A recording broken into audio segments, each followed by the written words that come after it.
नमस्कार, स्वागत है आप सभी का हमारे YouTube परिवार लक्ष्य शूटर्स में। मैं लक्ष्य यज्ञ आप सभी का अपने लक्ष्य शूटर YouTube चैनल पे स्वागत करता हूँ। जैसा कि आपको पता है कि हम लोग अभी चला रहे थे पंचवर्षीय योजना, जिसमें मैंने ऑलरेडी वीडियोस 3 अपलोड कर चुके हैं, जिसमें पहली पंचवर्षीय योजना, दूसरी पंचवर्षीय योजना, तीसरी पंचवर्षीय योजना, इन सभी पे मैंने चर्चा कर लिया था। आपको बता दूं कि इन तीनों पंचवर्षीय योजना में जब तीसरा पंचवर्षीय योजना देख रहे थे तो उस समय हमारे देशों पे 3 कह सकते हैं संकट आया था, जिसमें पहला संकट हमारा था चाइना वर्सेस भारत का युद्ध, जिसमें आसियान चाइना कब्जे में चला गया। दूसरा हमारा युद्ध होता है इंडिया वर्सेस पाकिस्तान का युद्ध, और तीसरा हमारे ऊपर आ जाता है अकाल का संकट, जिसके कारण हमारा देश आर्थिक कह सकते विपदाएं झेलने लगता है या फिर भूखमरी झेलने लगता है।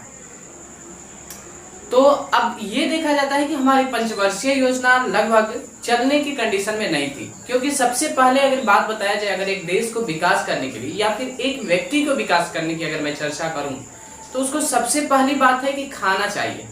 आप पहले भोजन करोगे तभी पढ़ने जा सकते हो या फिर पढ़ सकते हो, चाहे वो एज ऑनलाइन के थ्रू हो या फिर ऑफलाइन के थ्रू हो।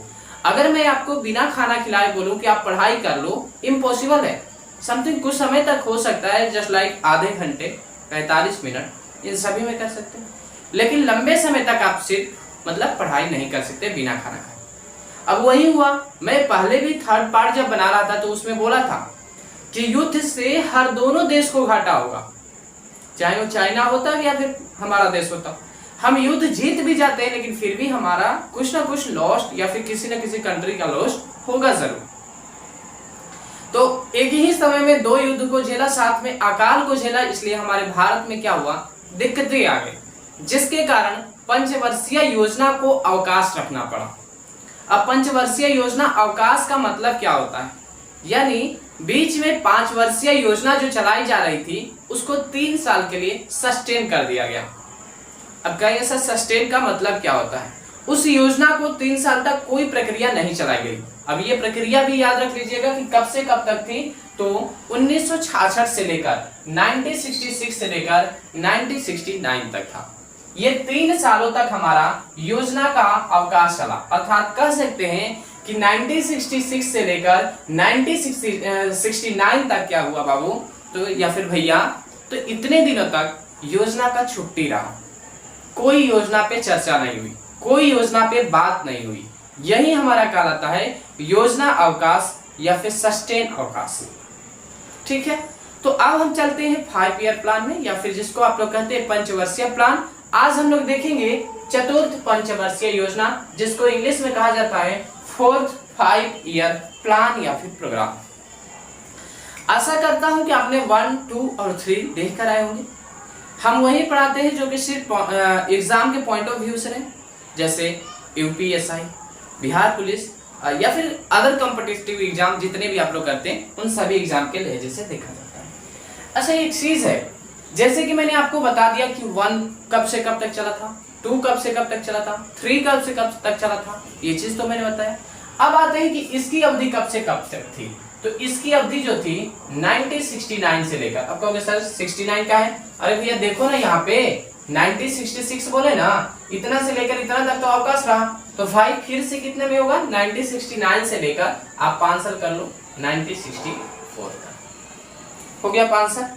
हर पंचवर्षीय योजना 5 साल के लिए ही चलती थी, और इसी में मैंने कहा था जब वीडियोस बना रहा था कि मेरे भैया, मेरे भाई, मेरे दोस्त, जो हमारी बीजेपी की गवर्नमेंट है ये हमेशा 5 ईयर प्लान का विरोध करती है, इसलिए अभी देखेंगे 5 ईयर प्लान नहीं चलता है, इस पे भी मैं चर्चा करूंगा। अभी ये लंबा क्लास चलने वाला, ठीक है। अब ये इसकी जो अवधि थी 4th 5 ईयर प्लान की 1969 से लेकर कितने तक थी, 1974 तक थी। अब आपको पता है कि भारत की पहली महिला प्रधानमंत्री जिनका नाम था श्रीमती इंदिरा गांधी, वो हमारे देश पे क्या करने के लिए राजी हो चुकी थी, राज्य करने के लिए, या फिर कह सकते हैं रूल करने के लिए। हमारे देश पे रूल करने के लिए कौन उस टाइम में आता है, या फिर हमारे सामने कौन खड़ा होता है, तो श्रीमती इंदिरा गांधी जी। इन्हीं को हम लोग लौह महिला के नाम से भी जानते हैं। अब कहोगे सर लौह महिला क्यों? क्या लौह का मतलब लोहा वाली महिला? हाँ बिल्कुल करेक्टली बात है, क्योंकि इन्होंने कहा हुआ था कि वो चाहे कोई भी हो, चाहे अमेरिका ही क्यों ना हो, उसका ईंट का जवाब पत्थर से देना। हो सकता है उनके पास जैसे युद्ध चल रहा था जिस टाइम में, उस टाइम में एक कैप्टन थी जो कि महिला थी, इंडिया पाकिस्तान वर्सेस युद्ध चल रहा था, तो एक महिला कैप्टन ने कॉल किया कि अमेरिका बोल रहा है कि हम पाकिस्तान की तरफ से युद्ध करेंगे। तो हमारी लौह महिला ने कहा कोई बात नहीं, अगर अमेरिका आता है तुम्हें 4 झप्पड़ मारेगा तो क्या तुम उसका जवाब 1 झप्पड़ भी नहीं दे सकते हो? भाई कितना भी वरिष्ठ व्यक्ति हो, अगर वो व्यक्ति आपको 4 झप्पड़ मारता है तो उसका 1 झप्पड़ जवाब कंफर्म है कि आप दे सकते हो। तो उन्होंने यही जवाब दिया था कि अगर अमेरिका आता है और 4 झप्पड़ भी मारता है तो तुम 1 झप्पड़ तो मार सकते हो। इसलिए युद्ध को सस्टेन नहीं करना है बल्कि युद्ध को जारी रखना है, इसीलिए इनको लौह महिला के नाम से जाना जाता है। तो उस टाइम में कौन प्रधानमंत्री थी? तो श्रीमती हमारी इंदिरा गांधी जी थी। अब इनका उद्देश्य क्या था? तो सबसे पहले आपको पता होगा कि जब देश में चाइना वर्सेस इंडिया और फिर पाक वर्सेस इंडिया और साथ साथ में कह सकते हो अकाल, ये 3 जब स्थितियां झेली, इसका मतलब क्या है? देश में भूखमरी, देश में गरीबी, देश में पॉवर्टी आ चुका है, निर्धनता आ चुका है। तो इन्होंने सबसे पहला अपना जो उद्देश्य दिया था इसमें उन्होंने कहा गरीबी हटाओ, और उसके बाद बोला स्थिरता के साथ विकास। अब कहोगे सर स्थिरता के साथ विकास का मतलब क्या है? मेरे भाई मेरे बाबू, स्थिरता के साथ विकास का मतलब सिर्फ छोटा सा होता है। इसका मतलब है एक गति से अपने आप को डेवलप करना, ये नहीं कि एक बाइक डेवलप किए, जैसे होता है ना नया नया, कहा जाता है, कहावत है, आपका आईफोन बता रहा है कि आपके पास पैसा हाल ही में आया है। आपका आईफोन बता देता है कि ये पैसा खानदानी नहीं बल्कि हाल ही में आया, इसलिए थोड़ा कोऑपरेट करिए, ठीक है। तो इन्होंने कहा कि स्थिरता के साथ विकास होना चाहिए। इनका जो ये मॉडल था, इस मॉडल को मतलब कह सकते हैं किस मॉडल पे आधारित था? रुद्र एलन के मॉडल पर आधारित था।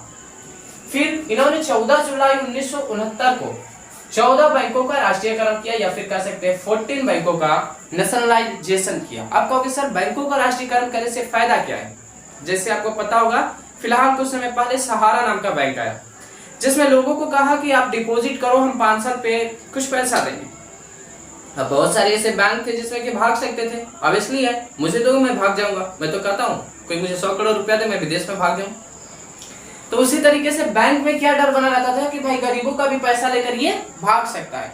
इसलिए उन्होंने कहा कि भाई इसमें क्या किया जाए कि गवर्नमेंट का कुछ हस्तक्षेप कर दिया जाए, जिससे क्या होगा कि पैसा कोई लेकर भाग नहीं पाएगा।